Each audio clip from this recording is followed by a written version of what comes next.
अस्सलाम वालेकुम, आप देख रहे हैं सवाल से आगे। मैं हूं रीना शिगरी। आज पाकिस्तान की सियासत का एक अहम और अनोखा दिन था कि जब दो बड़ी सियासी जमातों के सरबराहान के हवाले से हमें दो बड़ी खबरें सुनने को मिली। एक को बड़ा अदालती रिलीफ मिल गया और दूसरे को अपना आर्जी जानशीन चुनना पड़ गया। पहली खबर इस्लामाबाद हाईकोर्ट से साबिक वजीर आजम मियां मोहम्मद नवाज शरीफ के हवाले से सामने आई कि जब अदालत ने उनकी एहतसाब अदालत की तरफ से एवनफील्ड और Al Azizia steel mills reference में सुनाई गई सजा को कलअदम करार दे दिया।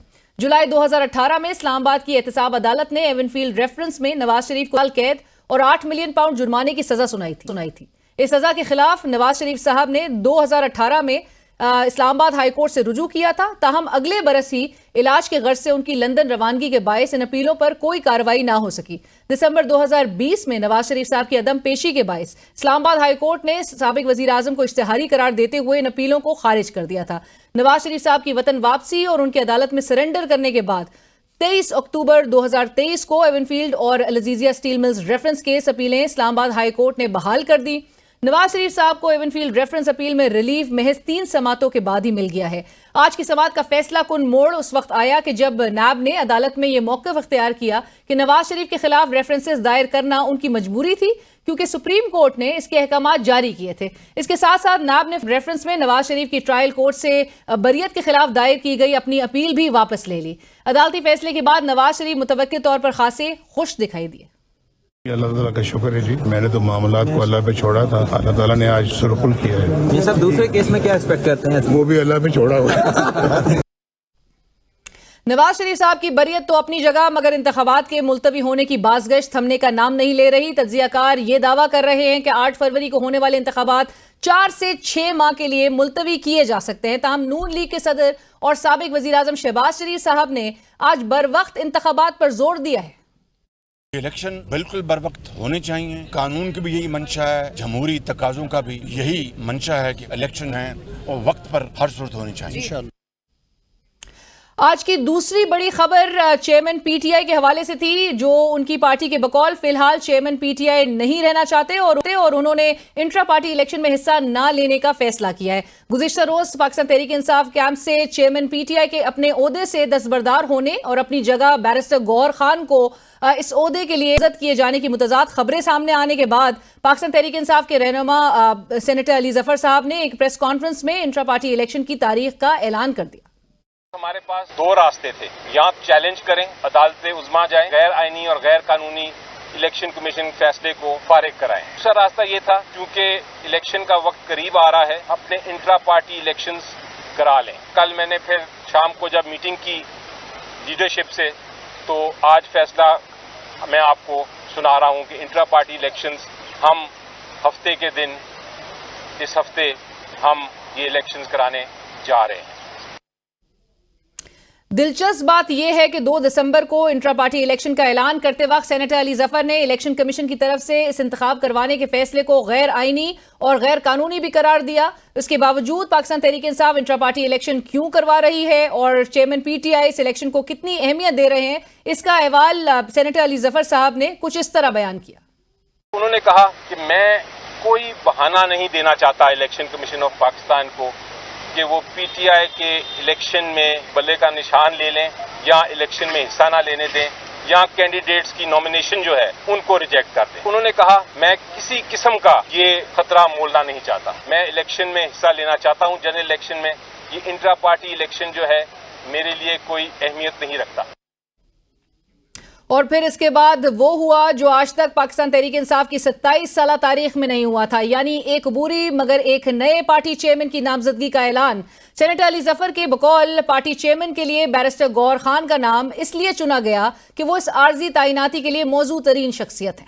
ये इमरान खान साहब के अपने नॉमिनी हैं और ये एक आर्जी तौर पे जो अरेंजमेंट हम कर रहे हैं उसके मुताबिक मुनासिब हैं। जो इमरान खान साहब ने नाम बताया वो हैं बैरिस्टर गौहर साहब। नामजद करदा PTI chairman barrister Gohar Khan के लिए ये शायद ऐसा लम्हा था जिसकी तवक्को उन्होंने कभी नहीं की थी, कभी नहीं की होगी। गौहर खान साहब ने खुद भी ये वाजे कर दिया कि पार्टी चेयरमैन तो सिर्फ इमरान खान साहब ही हैं और उनको जिम्मेदारी आर्जी तौर पर मिली है। मैं खान साहब के नॉमिनी नुमाइंदा जाननशीन के हैसियत से हूँगा। खान साहब लीडर चेयरमैन थे, चेयरमैन है और इंशाल्लाह ताहयात चेयरमैन रहेंगे, ये फैसला हो चुका है। पीटीआई के इंट्रा पार्टी इंतखाबात और नए अबूरी चेयरमैन की तैनाती का ऐलान तो हो गया, मगर गुज़िश्ता रोज से सामने आने वाली मुतज़ाद बयानात का सिलसिला आज भी ना थम सका। बैरिस्टर अली जफर की प्रेस कॉन्फ्रेंस से कबल चेयरमैन पीटीआई से अडियाला जेल में मुलाकात करने वाले सीनियर वकील लतीफ खोसा साहब आज भी ये दावा करते सुनाई दिए कि इमरान खान साहब के अलावा किसी और शख्सियत को पार्टी चेयरमैन नामजद करने का कोई फैसला नहीं हुआ है और खुद इमरान खान ने इसकी तरदीद की है। There is no question of minus Imran Khan. Minus Imran Khan तस्वर भी नहीं है। इस किस्म का ना फैसला हुआ है ना हो सकता है, इसमें कोई इबहाम नहीं होना चाहिए। ये बड़ा वाज़ेह तौर पर इमरान खान ने पैगाम दिया। आज के दिन की अहम तरीन खबरों के हवाले से जुड़े इन अहम सवालात के जवाब हम प्रोग्राम में जानने की कोशिश करेंगे कि इस्लामाबाद हाई कोर्ट से मिलने वाले अदालती रिलीफ के बाद नवाज शरीफ साहब की चौथी इनिंग्स में हायल रुकावट दूर हो गई। नवाज शरीफ साहब को मिलने वाला रिलीफ इंसाफ है या नई प्लेइंग फील्ड सेट करने की एक बड़ी कोशिश। नवाज शरीफ साहब पर रेफरेंस बनाने की जिम्मेदारी 2017 वाली सुप्रीम कोर्ट पर डालकर नैब बरीजुमा हो गया। पीटीआई ने इंट्रा पार्टी इलेक्शन करवाने के फैसले को गैर कानूनी करार देने के बावजूद ये इलेक्शन करवाने का फैसला क्यों किया? गौहर खान की बतौर अबूरी चेयरमैन नामजदगी पीटीआई के लिए बल्ले का इंतखाबी निशान बचा लेगी और क्या पीटीआई में वकला ग्रुप सियासतदानों पर हावी हो गया है? और इसी के साथ ही बढ़ेंगे एक ब्रेक की तरफ। ब्रेक के बाद दोबारा हाजिर होते हैं। नाज़रीन वेलकम बैक। और इस वक्त हमारे साथ प्रोग्राम में शामिल हैं सीनियर रहनुमा पाकिस्तान मुस्लिम लीग नवाज सेनेटर आसिफ किरमानी साहब। किरमानी साहब, आज जो एक मेजर रिलीफ नवाज शरीफ साहब को मिला है अदालतों से और वो बहरहाल उम्मीद भी रखते थे कि उनको इंसाफ मिलेगा, और आज जिस तरह से एवनफील्ड रेफरेंस में वो बरी हो गए हैं, फ्लैगशिप रेफरेंस केस में नवाज शरीफ साहब की बरियत के खिलाफ जो नैब ने हाई कोर्ट में अपील दायर की थी वो भी वापस ले ली गई है, और राना सनाउल्लाह साहब तो पहले ही हमें बता चुके थे कि नवाज शरीफ साहब की एवनफील्ड रेफरेंस और अल अजीजिया रेफरेंस की अपीलों में बरियत हो जाएगी। तो फिर किरमानी साहब, क्यों ना फिर आज की इस पेशरफ्त को भी दीगर सियासी जमातें नवाज शरीफ साहब के लाडला होने के तनाजुर में देखें? बिस्मिल्लाहिर्रहमानिर्रहीम। देखिए, हमारा तो पहले दिन से ये मौक़िफ़ था कि नवाज शरीफ को एक सियासी इंतकाम का निशाना बनाया गया, ना सिर्फ नवाज शरीफ को बल्कि उसके पूरे ख़ानदान को। और आप रिकॉर्ड उठाकर देख लीजिए, कोई 165 के करीब पेशियां थी एहतसाब कोर्ट में जो मैंने उनके साथ शामिल होता था, जाता था। कोई एक एविडेंस, कोई एक करप्शन का इल्ज़ाम जौन सा था वो नैब वहाँ पेश करने में नाकाम रही। तो हम तो समझते थे कि ये पहले दिन से कि ये एक सिर्फ नवाज शरीफ से जान छुड़ाने के लिए ये एक सारा पनामा का हंगामा खड़ा किया गया और उसमें हंगामे में से फिर उकामा निकाल दिया। तो हम तो पहले दिन से श्योर थे कि ये फेक, फ्रॉड और झूठे केसेस हैं। लेकिन जुल्म ये हुआ कि इस दौरान जहां नवाज शरीफ साहब को और उसके खानदान को अजियत से गुजारा गया, वहां पाकिस्तान का बहुत नाकाबिले तलाफी नुकसान हुआ। माशी तौर पर भी हुआ, इखलाकी तौर पर भी हुआ।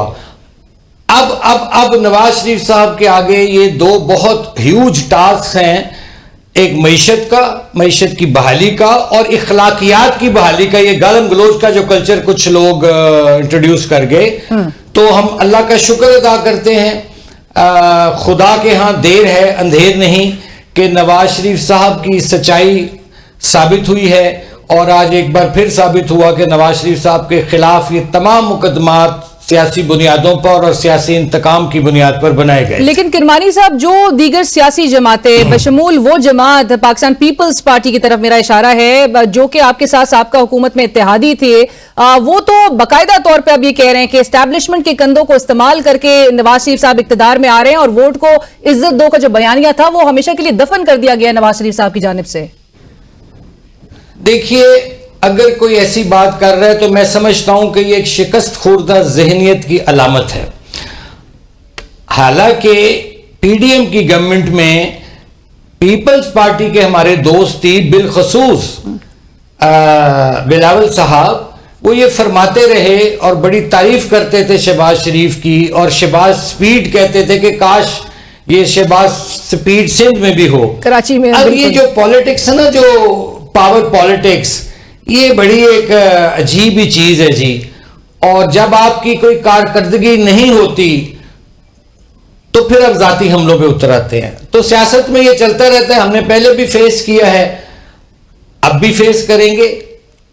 सो आप कहते हैं कि ये सियासत में चलता रहता है और जो पीपल्स पार्टी भी इल्जामात लगा रही है, लेकिन किरमानी साहब अब आज का जो ये अदालती फैसला है, इसके बाद फिर नवाज शरीफ साहब की जो चौथी बारी है, 4 टाइम जो वजीर आजम बनने के ख्वाह हैं, उसमें जो हायल रुकावट थी क्या वो भी खत्म हो गई है? देखें, इसमें मैं समझता हूं कि जो हायल रुकावटें थीं वो ख़त्म हो गई हैं। जो थोड़ी बहुत कोई हिच रह गई होगी वो भी इंशाल्लाह ख़त्म हो जाएगी, क्योंकि ये बेसलेस केसेस थे।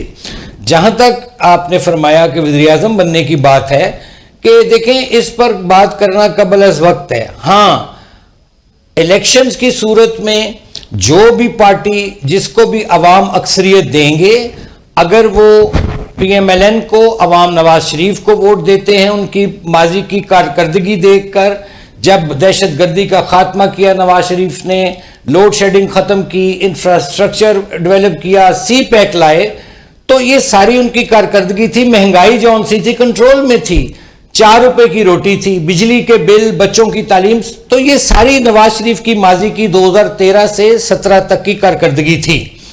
अगर उस कारकर्दगी को देखते हुए लोग नवाज शरीफ को दोबारा खिदमत का मौका देते हैं तो फिर इंशाअल्लाह ताला ये अवाम की भी ख्वाहिश है और पार्टी की भी ख्वाहिश है कि नवाज शरीफ साहब ही वजीर आजम चौथी दफा होंगे जी। लेकिन किरमानी साहब, विद ऑल ड्यू रिस्पेक्ट, माजी की जो तरक्याती काम थे, हालात आज मुख्तलिफ हैं, आज वोटर ज्यादा इन्फॉर्म्ड है, आपको पॉपुलैरिटी सर्विस भी उसका भी अंदाजा है। एक इंप्रेशन ये भी है कि नून लीग इलेक्शन में शायद जाने नहीं चाहती है and they need a comfortable time कि जिसमें वो तैयारी कर सके या आवाम को अपनी तरफ कन्विंस कर सके। एक 16 मंथ्स की PDM हुकूमत का भी एक बैगेज है जो कि आप आवाम में लेके जा रहे हैं। सो तरक्याती काम जो माजी के बताए जा रहे हैं, does that not reflect a mindset जो कि इस वक्त रियलिटी एक्सेप्ट करने से कासिर है? देखिए, इसमें भी गुजारिश ये है, मैं ज़ाती तौर पर यह समझता हूं, क्योंकि मुझे अब कम से कम 18-20 साल इस सियासत के मैदान में हो गए एज ए कारकुन। ये जो सर्वे होते हैं ना, ये बड़ी एक लिमिटेड स्कोप होता है इनका। असल सर्वे जो पाकिस्तान में होगा वो 8 फरवरी को होगा, इलेक्शन के दिन होगा, जिस दिन अवाम जाकर वोट डालेंगे। मैं उस सर्वे को तस्लीम करूंगा जो 8 फरवरी को होगा। बाकी ये क्या सराइयां चलती रहती हैं, अगर ग्राउंड रियलिटीज हैं, ठीक है। मैं तो हमेशा ये मैंने कहा है, मैं आपके प्रोग्राम में भी कहता हूं कि ये इलेक्शन कमीशन का काम है कि वो तमाम जमातों को एक लेवल प्लेइंग फील्ड दे और अगर किसी की कोई शिकायत हैं उसको दूर करे। लेकिन असल इस मुल्क की तकदीर का फैसला वो सर्वे करेगा जिसका नाम इलेक्शन है, जो 8 फरवरी को होगा। राइट किरमानी साहब, यह बात आपने दुरुस्त की, असल फैसला आवाम का होगा जो कि 8 फरवरी को होगा। और उस तरफ भी मैं आऊंगी कि ये जो तबसरे किए जा रहे हैं, एक डिबेट छेड़ी जा रही है या एक नैरेटिव बिल्डिंग हो रही है इस वक्त, जिसमें बताया जा रहा है कि इलेक्शंस में खुदा न ख्वास्ता एक डिले देखा जा सकता है, उस तरफ भी आऊंगी। लेकिन आपने जिस तरह से आपने इनिशियल कॉमेंट्स में आज के इस फैसले से मुतालिक बात की और कहा कि ये केस जो है, बहरहाल किरमानी साहब आपके अकॉर्डिंगली इसको ये केस आप फिर कमजोर समझते हैं कि ये जो बनाया गया था नवाज शरीफ साहब और उनकी फैमिली को जिस तरह से इसमें सफर करवाया गया था, या फिर एक दूसरा इंप्रेशन भी है कि जिसमें और जो हम बात भी कर रहे हैं कि दीगर सियासी जमातों की जो एलिगेशंस हैं कि नवाज शरीफ साहब के लिए ही इस वक्त लेवल प्लेइंग फील्ड सेट की जा रही है। देखिए, हम तो पहले दिन से कह रहे हैं ये बोगस केसेस थे। आप देखिए ना, नवाज शरीफ साहब को निकाला किस बुनियाद पे गया था? करप्शन के तमाम इल्जामात एहतसाब कोर्ट ने मुस्तरद कर दिए थे कि अच्छा, उसके बाद जब कुछ ना मिला, खोदा पहाड़ और वो कहते हैं ना निकला चूहा, यहां तो चूहा भी नहीं निकला। उसके बाद तो फिर उकामा का सहारा लेना पड़ा, कभी बेटे से तनख्वाह नहीं ली, ये तुम्हारा जुर्म है, ये इस पे निकाला गया ना। तो मैं समझता हूं कि जो लोग सियासी जमातें तनकीद कर रही हैं, मेरा उनके लिए यही बड़ा आजिजाना मशवरा होगा कि इलेक्शंस में अब महीना 1.5 महीना 2 रह गए हैं, 1.25 महीने, अवाम की जो रियल इश्यूज हैं, महंगाई, गुर्बत, बेरोजगारी, बिजली के बिल, बच्चों की तालीम, सेहत, उसके बारे में को मंशूर लाए ना। इल्जामात की सियासत करना बड़ा आसान है और वो भी बगैर सबूतों के। भाई लोगों को बताएं, अपना इकोनॉमिक रोड मैप दें, नवाज शरीफ साहब का तो एक ट्रैक रिकॉर्ड है, हमारा तो अब पार्लियामानी बोर्ड भी बैठ गया, उम्मीदवारों का फैसला, चुनाव भी हो रहा है। हम तो इलेक्शंस के लिए रेडी हैं और हम तो चाहते हैं कि इलेक्शन जो से हैं वो 8 फरवरी को दिन जो इलेक्शन कमीशन ने ऐलान किया उसी दिन हो। हम तो 1 घंटा भी नहीं चाहते कि इलेक्शन आगे जाएं। सो आप डिले नहीं चाहते, लेकिन लाइक आई सेड के जो खदशात का इजहार किया जा रहा है और जो तबसरे किए जा रहे हैं, आपकी जमात को उस पर परेशानी है? देखिए हम क्यों परेशान हों, अब तो हमारे परेशानी के दिन खत्म अल्लाह ताला कर रहा है। अब तो दूसरे लोगों को परेशान होना चाहिए जिनकी कोई कारकर्दगी नहीं रही, जिनके पास अवाम के पास क्या लेके जाएंगे। एक जमात लेके जाएगी सानेहा 9 मई के हमने सानेहा 9 मई किया है, वो सानेहा 9 मई वाले होंगे। हम 28 मई वाले हैं जिन्होंने पाकिस्तान को एटमी कुव्वत बनाया, और बाकी दूसरी जमातें क्या करदगी लेके जाएंगे जी, मुझे बताइए। लेकिन वो तो बहरहाल तो कोई किसी से जी जी जी जी जी जी जी हमें तो कोई परेशानी नहीं है जी। राइट लेकिन जिस तरह से मैं कह रही हूं, किरमानी साहब पीपल्स पार्टी है और दीगर जमातें वो तवातुर से, और पीपल्स पार्टी ही तवातुर से ये इल्जाम लगा रही है कि नून लीग को इलेक्शन मुलतवी किया जाना सूट करता है, और अब भी नवाज शरीफ साहब खुलकर इंतखाबात की बात नहीं कर रहे हैं। क्या वाकई नून लीग इंतखाबात के जो नताइज हैं उनसे खौफजदा है, या आप चाहते हैं कि भाई इलेक्शन टाइम पर हो, इसमें बिल्कुल डिले ना देखा जाए? मैंने तो बीबी पहले ही अर्ज कर दिया आपकी खिदमत में कि हम तो 1 मिनट भी नहीं चाहते इलेक्शन डिले हो, और चूंकि हम समझते हैं कि पाकिस्तान को दोबारा पटड़ी पर माशी उसकी बहाली है चाहिए सामने है। उसके बाद जो इखलाकियात का यहाँ बेड़ा गर्क किया गया इस मुल्क में कि बड़े छोटे की तमीज़ ख़त्म कर दी गई, और एक सोशल मीडिया पर जो गालम गलोच का कल्चर प्रमोट किया गया, ये चैलेंजेस हैं, गुर्बत है, महंगाई है, बेरोजगारी है। तो हम तो चाहते हैं भाई कि जो भी हुकूमत आए, हमें लोग वोट देते हैं उनकी मेहरबानी, किसी और जमात को देते हैं। असल ये है कि इस मुल्क में जमहूरियत का तसलसल कायम रहना चाहिए, और आम लोगों के, कॉमन लोगों का, गरीब और मिडिल क्लास जिसके लिए कायद आजम ने यह मुल्क बनाया था, उनकी मुश्किलात में कमी लाई जाए, महंगाई कम की जाए, गुर्बत कम की जाए, और लोगों को रोजगार मिले। राइट बट किरमानी साहब, इसमें सियासतदानों के फिर रोल पर आपका क्या तबसरा होगा? कोई भी वजीर आजम मुल्क में अगर अपनी मुद्दत ना मुकम्मल कर सके, एक हमारी चेकर्ड हिस्ट्री पाकिस्तान की रही है, गुज़िश्ता साल भी यही कुछ देखा गया, चाहे इमरान खान साहब की जमात की बड़ी वर्स्ट परफॉर्मेंस रही 4.25 साल, लेकिन अगर वो उसी परफॉर्मेंस के साथ इलेक्शंस में जाते तो उनको जिस नताइज का सामना करना पड़ता, अब वो आप भी बेहतर जानते हैं जिस बैगेज के साथ वो जाते और जो कुछ मुल्क में हो रहा था। लेकिन फिर एक रजीम चेंज ऑपरेशन होता है, आपने बेशक एक डेमोक्रेटिकली उनको ओहदे से हटाया, वोट ऑफ नो कॉन्फिडेंस के जरिए हटाया, बट बहरहाल उस पूरे तनाजुर में मुल्क ने सफर किया, और जो जमहूरियत का जो एक तसलसल की जहां पर बात की जा रही है वो जारी तो रहना चाहिए, लेकिन उसके लिए कंट्रीब्यूट भी तो फिर सियासतदान ही उस तरह से कर रहे होते हैं।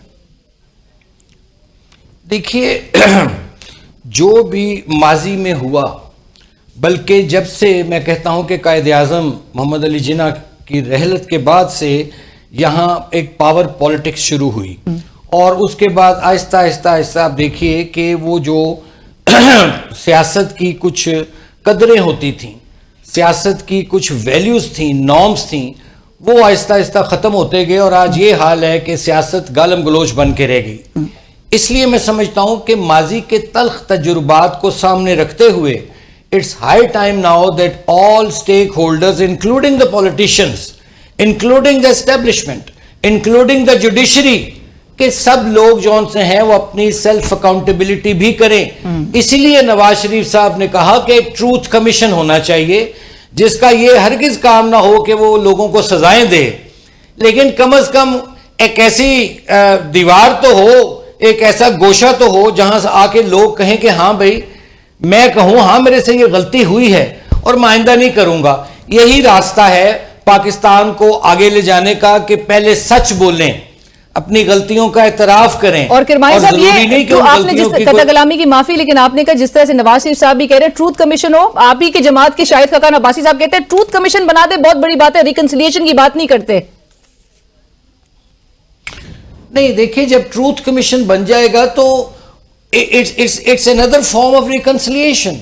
देखिए ना, जब सच्चाई जो होती है वही रिकंसाइल करती है, झूठ तो रिकंसाइल नहीं कर पाता ना जी। जो सच है वो तो फिर अयां होता है।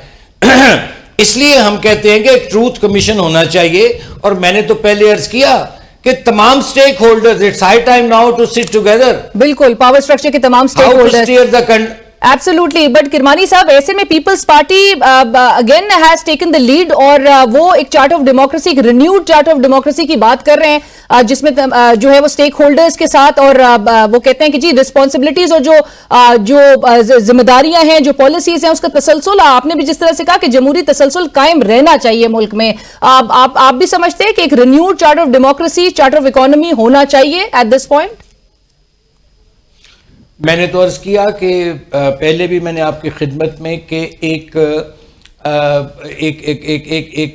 एजेंडा पे बैठना पड़ेगा, जिसमें कि उस एजेंडे पर सिर्फ एक एजेंडा होना चाहिए, 1 पॉइंट एजेंडा।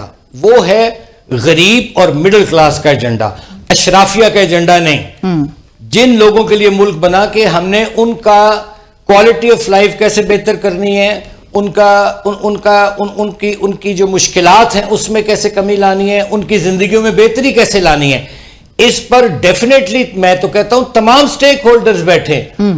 वरना तो देखें ना, इस मुल्क में अमीर अमीर तर हुआ है, गरीब गरीब तर हुआ है। ये अब काम चलेगा नहीं।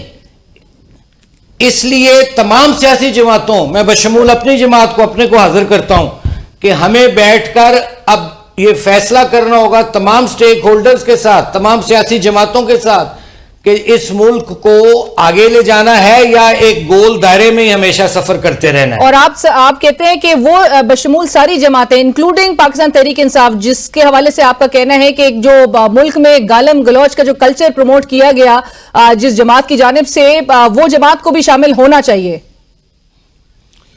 मैं तो यहां तक कहता हूं कि पीटीआई को जरूर शामिल होना चाहिए, लेकिन उसमें वो लोग, बिल्कुल उनको कोई सियासत करने की भी इजाजत नहीं होनी चाहिए जिन्होंने पाक फौज पर हमला किया, पाकिस्तान पर हमला किया, शोहदाब पर हमला किया, जिन्होंने जिना हाउस पर हमला किया, उनको माइनस करके पीटीआई को, बल्कि उनको तो इलेक्शन में पीटीआई को हिस्सा लेने की इजाजत होनी चाहिए, minus those who are responsible directly और इनडायरेक्टली 9 मई के लिए। बिल्कुल, और अदालतों में केसेस चल भी रहे हैं किरमानी साहब, लेकिन 9 मई की कुछ लोग तो फिजिकली मौजूद थे हमला करने में, लेकिन जो लोग इसकी प्लानिंग में जो मास्टरमाइंड जिन्होंने किया, आप समझते हैं कि उनको भी कैफरे गिरदार तक पहुंचाना चाहिए, ना कि हम एक ऐसा सिनारियो देखें जिसमें दीगर सियासी पाकिस्तान तहरीक इंसाफ के दीगर रहनुमा पाकिस्तान तहरीक इंसाफ से अलहदगी इख्तियार करके दूसरी जमातों का रुख कर लें?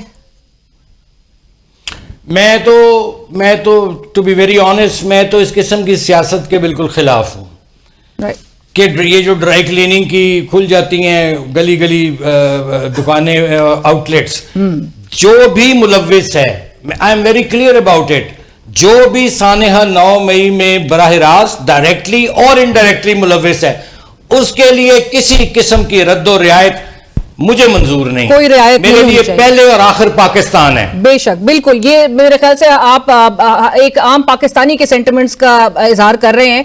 बट किरमानी साहब, आखिर में आज ही की खबर है गार्डियन की, बरतानवी अखबार की, और उन्होंने वो इलेक्शन कमीशन ऑफ पाकिस्तान के हवाले से वो जो एक्यूजिशंस हैं उसके बारे में रिपोर्ट किया है और कहा है कि ये जो इलेक्शन डिले है, डिलिमिटेशंस का मामला है, जिसपे 1300 के करीब मुल्क भर से ऑब्जेक्शंस आ चुके हैं हल्का बंदियों से मुतालिक। ये तमाम सिनारियो, वो कहते हैं ये दोनों बातें, ये जो इलेक्शन में जो डिले है और डिलिमिटेशंस, ये फेवर करता है नवाज शरीफ साहब को। आपकी पार्टी की जानिब से अब तक इस पर रद्द अमल क्यों नहीं आया या इसकी तरदीद क्यों नहीं की गई? देखिए, हम गैर जरूरी, मैं समझता हूं, स्पेकुलेशंस में नहीं उलझते। इलेक्शन कराना इलेक्शन कमीशन का काम है और इलेक्शन कमीशन ने ये और शफाफ इलेक्शन कराना, क्रेडिबल इलेक्शन कराना, और जो नजर भी आए, जैसे कहते हैं ना, justice delayed is justice denied, ये ऐसा नहीं होना चाहिए। इलेक्शन शफाफ होने चाहिए, ट्रांसपेरेंट होने चाहिए, आजादाना होने चाहिए, और जिसको लोग वोट दें उसका हक है कि वो अवाम की खिदमत करे। और ये तो इलेक्शन कमीशन का काम है कि वो इस बात का नोटिस ले, जवाब दे। हम तो इलेक्शन कमीशन की इस बात पर हैं, अपनी तैयारी कर रहे हैं। पार्लियामानी बोर्ड्स की मीटिंग हो रही है, उम्मीदवारों का चुनाव हो रहा है कि इलेक्शन 8 फरवरी को होने हैं। अब अगर उसमें कोई आगे पीछे चीज है तो वो तो फिर जाहिर है it's related to election commission. और आप समझते हैं कि इलेक्शन कमीशन ऑफ पाकिस्तान और निगरां हुकूमत इस वक्त फेयरली एक ट्रांसपेरेंट मैनर में इलेक्शंस की तरफ बढ़ रहे हैं और आपको एतमाद है? मैं समझता हूं कि इसके अलावा चारा कोई नहीं है। अगर ये पाकिस्तान की तारीख के बहुत सेंसिटिव बड़े अहम मोड़ पर ये इलेक्शन आ रहे हैं। इस मुल्क में पोलराइजेशन इतनी ज्यादा बढ़ चुकी है, बाप बेटे के, बेटा बाप के खिलाफ खड़ा हुआ है।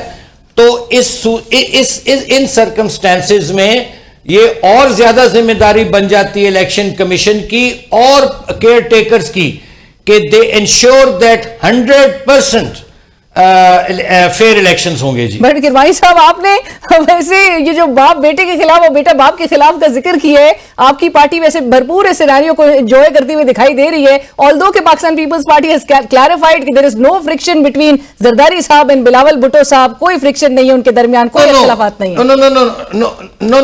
नो, मैंने उन पर नहीं, मैंने ये पीटीआई के हवाले से बात की है, उस कल्चर की कि जो उन्होंने एक बड़े छोटे की तमीज खत्म कर दी है। मेरा ये पीपल्स पार्टी की तरफ मैंने इशारा नहीं किया है आपने। चले, ये बात आपने सही क्लैरिफाई कर दी है। But thank you so much Kirmani साहब, बहुत शुक्रिया आपके वक्त का ज्वाइनिंग अस। आसिफ किरमानी साहब, सीनियर रहनुमा पाकिस्तान मुस्लिम लीग नवाज, इस वक्त हमसे बात कर रहे थे, जिन्होंने कहा मईशत और इखलाकियात इसकी बहाली के लिए नवाज शरीफ साहब, जिनको आज अदालतों से रिलीफ मिला है और एक बड़ा मेजर रिलीफ मिला है, अब कोई उनके आड़े कानूनी रुकावट नहीं मौजूद कि उनको अब इक्तदार पे आने से कोई रोके। और वो कहते हैं थोड़ी बहुत जो है वो हिचेस अगरचे मौजूद हो सकती हैं, लेकिन नवाज शरीफ साहब ये जो इखलाकियात और मईशत की बहाली के लिए आवाम से कनेक्ट कर रहे हैं, आवाम में जाएंगे और इलेक्शंस के लिए भरपूर तैयारी के साथ पाकिस्तान मुस्लिम लीग नवाज मैदान में उतरेगी। और बिल्कुल नहीं चाहती नून लीग के इलेक्शंस में एक भी दिन का डिले सामने नजर आए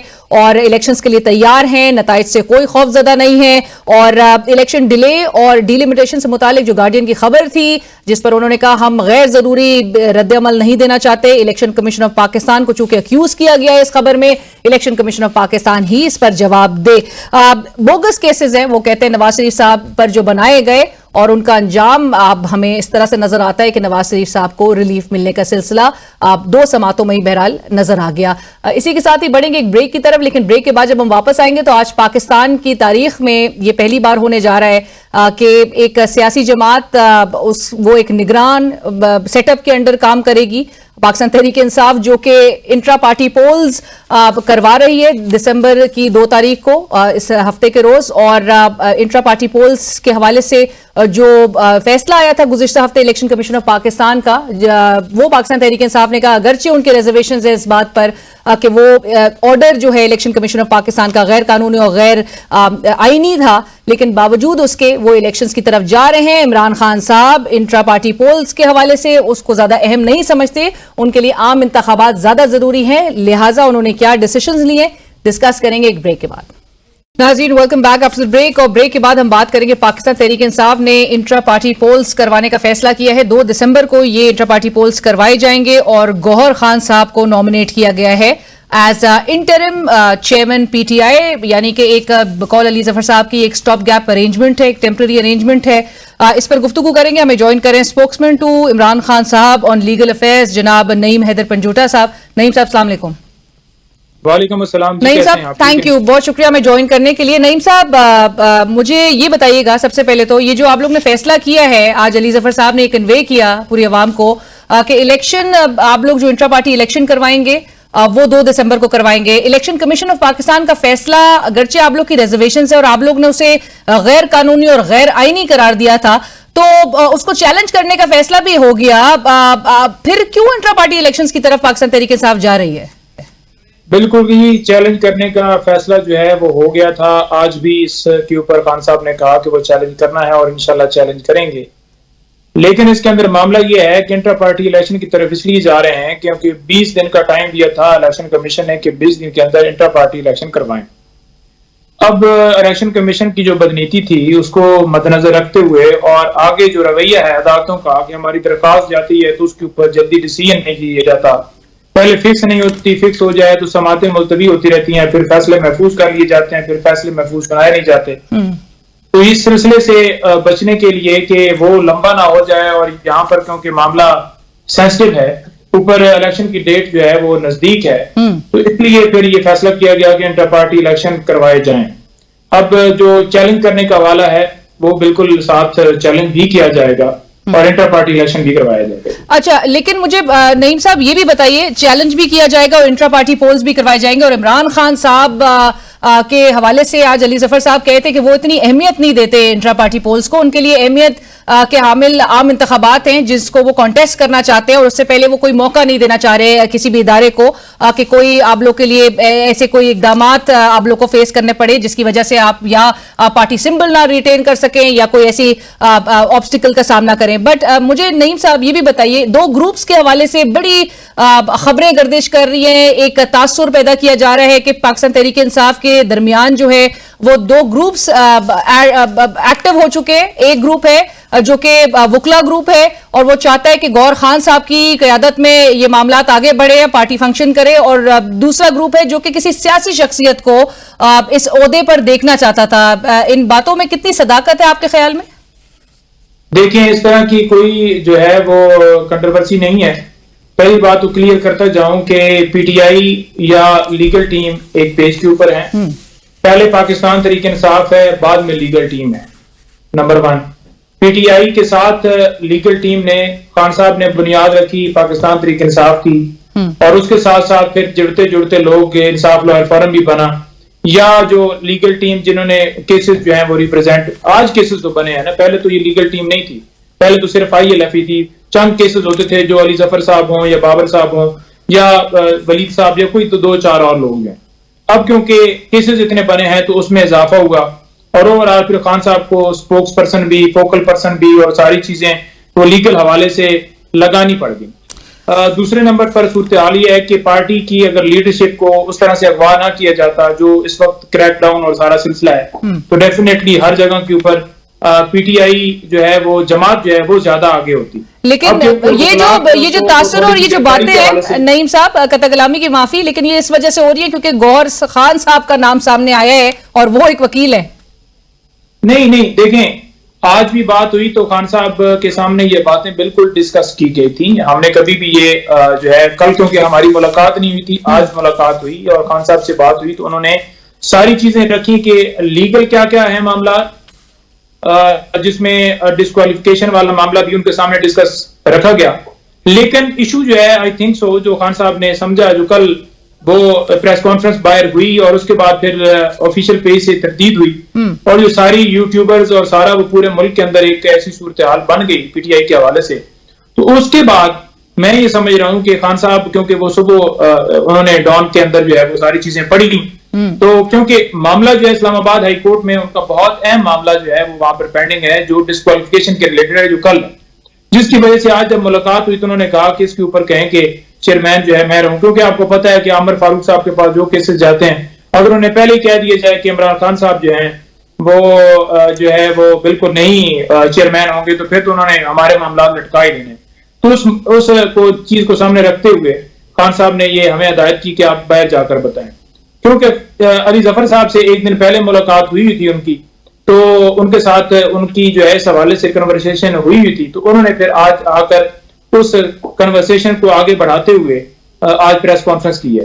अब उनकी कल दोबारा मुलाकात होगी। गौर अली खान साहब के हवाले से बिल्कुल, गौर साहब का नाम, नईम साहब कतई कलामी की माफी, लेकिन गौर साहब का नाम आप लोग की तरफ से दिया गया या खान साहब ने खुद तजवीज किया? नहीं, गौर खान का नाम मेरा ख्याल में जो मेरे तक इतला है कि वो 3-4 लोगों के नाम जो है रखे गए और उनमें से फिर खान साहब ने उनका नाम जो है वो किया कि ये गौर साहब है। सो खान साहब को बताए गए 2-4 नाम। कंट्रोवर्शियल आदमी नहीं है, वो बेहतरीन इंसान है, शरीफ आदमी है और मुखलिस आदमी है, खान साहब के साथ बड़ा जबरदस्त तरीके से उनकी नुमाइंदगी कर रहे हैं और वो हर मामले के ऊपर आप देखेंगे कि वो फ्रंट पर हमेशा रहे हैं, चाहे वो इलेक्शन हेड के तौर पर उन्होंने अपनी जिम्मेदारी ऐसा तरीके से निभाई और किस के हवाले से हो। तो इस वजह से खान साहब ने मुनासिब समझा कि ऐसे आदमी हैं जिनके ऊपर किसी को एतराज नहीं, और हमने भी इस बात की उनको पुरजोर कहा कि ये आपका जबरदस्त जो है फैसला है, अगर इसके ऊपर फैसला जो है लेना है डिस्क्वालिफिकेशन को मद्देनजर रखते हुए कि कल आपकी डिस्क्वालिफिकेशन बरकरार रहती है और अगर उस तरफ जाना है तो पहले तो कल वो मामला है ना, पहले वो डिसाइड होगा, उसके बाद ये बेसिकली होना था। लेकिन अली जफर साहब ने कल की मीटिंग के बाद आज आकर प्रेस कॉन्फ्रेंस कर दी, तो खैर अब कल उनकी दोबारा मुलाकात होगी और उसके बाद दोबारा फिर वो इसके ऊपर मजीद कंफर्मेशन का या जो भी मैसेज जो है वो आपके सामने आया। राइट, लेकिन आपने बहरहाल इलेक्शन कमीशन ऑफ पाकिस्तान का जो ऑर्डर था गुज़िश्ता हफ्ते का उसको कंसीड कर लिया, उसको एक्सेप्ट कर लिया है, चाहे वो गैर आईनी और गैर कानूनी सही, लेकिन पीटीआई ने उसको तस्लीम कर लिया क्योंकि अब वो इंट्रा पार्टी पोल्स में जा रही है। बट कल के जो जहां पर आप बात करें इस्लामाबाद हाई कोर्ट के में जो अपील का मामला है, वो जो समाअत के लिए मुकर्रर हुई है, उससे मुतालिक आज आपके ओपोनेंट नवाज शरीफ साहब, उनको एक बड़ा रिलीफ मिला है इसी इस्लामाबाद हाई कोर्ट से। आप लोग की क्या उम्मीद है? देखिए, इस्लामाबाद हाई कोर्ट से जो रिलीफ मिला है, हमें पूरी कौम को पहले ही पता था कि किस तरह से लंदन से उनको बादशाह सलामत को लाया गया, जो प्रोटोकॉल हासिल थे तमाम सफारतखानों में उन्हें मिले, पाकिस्तान एंटर होते इस्लामाबाद हाई कोर्ट का अमला एयरपोर्ट के ऊपर जैसे पहुंचा और सीसीपीओ साहब जैसे सलूट मार रहे थे और जलसा जैसे करवाया गया, तो ये एक्सपेक्ट था। अगर वजाहत थोड़ी सी मैं कर दूं तो इमरान खान साहब की जो अपील थी अगस्त में फाइल की गई, जो कि अभी तक उसके ऊपर फैसला नहीं हुआ, और ये बाद में सितंबर में, उसके बाद सितंबर ही आता है ना, सितंबर में ये बहाली के लिए दरखास्त दी गई थी। तो इसके ऊपर आप देख लें कि फौरन बरीयत भी हो गई है और खान साहब की दरखास्त अभी फिक्स भी नहीं हुई। तो ये चीजें बड़ी वाज़ेह नजर आ रही हैं कि यहाँ पर फैसले महफूज नहीं है, यहाँ पर बरीयत हो रही है, नैब बयान दे रही है, नैब कह रही है जी क्लीन चिट है जी, कोई शवाहिद नहीं है। फिर नैब ने शवाहिद नहीं थे तो कैसे वो नैब कोर्ट ने सजा दी, फिर वो झूठी सजा थी, और अगर वो झूठी थी ठीक है तो फिर हमें ये बता दी जाए कि जो आज तक नवाज शरीफ साहब के एसेट्स बने हैं बतौर वजीर आजम पहली दफा बनने के बाद या उससे पहले के जो थे, उसका रिकॉर्ड दे दें, तो मैं ये कहूंगा कि वो केस भी सजा भी झूठी थी, वो सारे केस भी झूठे थे, नैब आज सच है। नैब ने अपने आप को क्लियर इस हवाले से इसलिए ये कह के कर दी है आज के ये रेफरेंस डालना जो है उनकी मजबूरी थी और उन्होंने सुप्रीम कोर्ट के अहकामात को फॉलो करते हुए किया था। देखें, अगर उन्होंने ये कहा है तो फिर सुप्रीम कोर्ट का जो हुक्म है वो आ गया है या नवाज शरीफ साहब की जो लंदन में बैठी हुई डील है वो आ गया है, ये बताएं। ये तो इंप्रेशन है ना, वो तो कह रहे हैं कि उनको इंप्रेशन कैसे है जी, नजर नहीं आ रहा, उनके ऊपर कोई दफा 144 नहीं है, उनके साथ लोग जाते हैं तो कोई उनके ऊपर दहशतगर्दी के मुकदमा दर्ज नहीं होते, वो गमले तोड़े हैं, वो शीशे तोड़े हैं, वो हाई कोर्ट में जत्था लेकर जाएं, वो जैसे आए उनको प्रोटोकॉल हासिल है, और खान साहब जब पेश होने व्हील चेयर के ऊपर पेश कराया जाए, उनके गनमैनों को उठा लिया जाए, कैमरा मैन तक को ना, उनका क्या कसूर होता है? तो वीडियो बनाकर वो चलती है दुनिया के ऊपर के खान साहब पेश हुए हैं, आपने टीवी के ऊपर पाबंदी लगा दी, आपने उनके कैमरे वालों को उठा लिया, आपने नाम लिखने के ऊपर पाबंदी लगा दी, आपने तस्वीर चलाने के ऊपर पाबंदी लगा दी। पंजूटा साहब, आप मुझे ये बताइए, 8 फरवरी से कबल आपको इमरान खान साहब के जो सामने कानूनी रुकावटें मौजूद हैं, हाइल हैं, उनको वो दूर होती हुई दिखाई नहीं दे रही बहरहाल, because he stands disqualified as per election commission of Pakistan order 63(1)H के तहत जो उनको नाइल करार दिया गया है, वो डिस्क्वालिफिकेशन अपनी जगह मौजूद है और वो इलेक्शंस कॉन्टेस्ट नहीं कर सकेंगे। आपके ख्याल में वो कानूनी रुकावटें दूर नहीं हो पाएंगी? बिल्कुल गलत फैसला है इलेक्शन कमीशन का डिस्क्वालिफिकेशन का, उसके अंदर कोई प्रोसेस फॉलो नहीं किया गया, और नैली वाला एलिमेंट जो है वो हाई कोर्ट के सामने, मैं ये समझता हूँ कि उन्हें अपना फरीजा अंजाम देते हुए जो कि मनसब संभाला गया है, आवाम की तरफ से एक जिम्मेदारी है कि आपने लोगों के हकूक की हिफाजत करनी है, आइन की हिफाजत करनी है, तो आइन का और लोगों की जो है वो हकूक का तहफ़्फ़ुज़ करते हुए ये उनके ऊपर जिम्मेदारी है कि इस डिस्क्वालिफिकेशन को पूरी कौम कह रही है कि ये झूठा केस था जिसके अंदर सजा मिली है, यहाँ पर गाड़ियां लेकर खा गए और उनको प्रोटोकॉल हासिल है जो कि ली नहीं जा सकती लीगल, और जो घड़ी जिसकी बताया गया बार बार कि हमने कीमत 3 गुना ज्यादा अदा करके ली, उसके ऊपर खान साहब को एक घड़ी के ऊपर 1000 घड़ियां कुर्बान करने के लिए एक वर्कर इमरान खान का तैयार है, तो आप उसे एक घड़ी के ऊपर कहते हैं कि वो करप्ट है, और जो उसने पैसे अदा करके लिए, तो उस केस के ऊपर डिस्क्वालिफिकेशन बना के रख रहा हूँ, केस से बाहर करना। और जो मैंने सवाल किया था वो एक बार फिर मैं जरूर आपसे करना चाहूंगी कि कल की समाअत के हवाले से जो रिलीफ की उम्मीद की मैंने बात की थी, वो पाकिस्तान तहरीक इंसाफ को है कि कल रिलीफ मिल सकता है? देखें, कल रिलीफ की अगर बात की जाए तो मैं ये समझता हूं कि मिलना चाहिए। खान साहब की जो ऑर्डर है वो सस्पेंड होना चाहिए। नवाज शरीफ साहब का अगर 4 साल बेगौड़ा रहने के बाद भी ऑर्डर जो है वो जो सजा है सस्पेंड हो सकती है, वो कन्विक्शन खत्म हो सकती है, वो बरी हो सकते हैं, तो फिर खान साहब की क्यों नहीं। Right, thank you so much Naeem साहब, बहुत शुक्रिया हमें ज्वाइन करने के लिए। नईम हैदर पंजूटा साहब इस वक्त हमसे बात स्पोक्समैन है आप इमरान खान साहब के ऑन लीगल अफेयर्स, और आपने उनकी गुफ्तगू सुनी। वो नवाज शरीफ साहब को जो आज जिस तरह से उन्होंने अदालतों से आज वो बरी हुए हैं, 2 समातों के अंदर उनको बड़े रिलीफ मिले हैं, और अब उनके जिस तरह से उनकी जमात भी क्लेम करती है कि उनको 4थी बार वजीर आजम बनने से कोई रोक नहीं सकता, कोई कानूनी रुकावट उनके आड़े नहीं आ रही, तो उस पर भी नईम हैदर पंजूटा साहब रिस्पॉन्ड करते हुए कह रहे थे कि इन्हीं अदालतों से पाकिस्तान तहरीक इंसाफ को भी उम्मीद है कि यही अदालतें पाकिस्तान तहरीक इंसाफ को भी रिलीफ देंगी। और ये जो आज फैसला किया गया है, जो कि आज इमरान खान साहब का जो डिसीजन था वो बाकायदा तौर पे कन्वे किया गया था, गुज़िश्ता रोज ही बहरहाल फैसला हो चुका था, और शेर अफजल साहब और एक हम एक डफटेलिंग जो देख रहे थे जिसमें शेर अफजल साहब आके दावा करते हैं कि गौर खान साहब को नॉमिनेट किया इमरान खान साहब ने। नईम हैदर पंजूटा साहब ने भी कहा 3 से 4 नाम इमरान खान साहब को बताए गए थे जिसमें से उन्होंने सिलेक्शन की है,